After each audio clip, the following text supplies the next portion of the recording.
Mga kaguma, diha na to makita nga ang SDA, ang ilang trabaho pagpangupya ra gyud. Kanang ilahang adlaw ipapahulay, gikopya nila sa Judaism. Kanilang Holy Trinity, gikopya gyapon na nila. Oh. Sa una, supak kay sila og mga labi na kining cross, supak kay sila cross.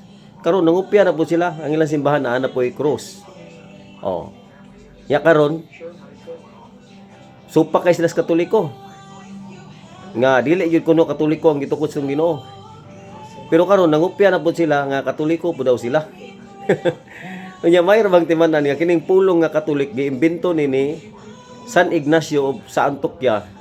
Dito na niya gi-address sa simbahan nga gitukod ni Kristo sa tuig 33. Nya kanang SDA ni sulpot ra na sa 1863 gitukod ni Ellen G. White uban sa iyang bana ug sa duha nila ka mga kauban. So lisod kayo nimo i-connect, no? Pero sige lang kayo nangupya man sila. Ya karon ang CFD nga gidungog na sa social media, kopyahon na pud nila. Mingon na sila nga CFD sila. Pero Catholic Faith Destroyer.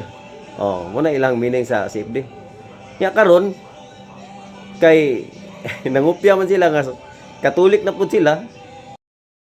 So ang mahitabuan angkon naman sila nga Katoliko pud sila. Angkon man sila nga CFD pud.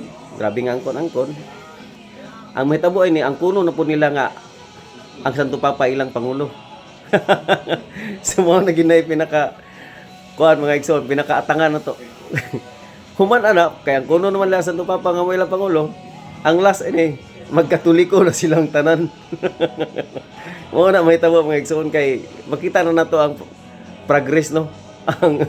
ang ilang progress ilahang pagtuong 70 Adventist.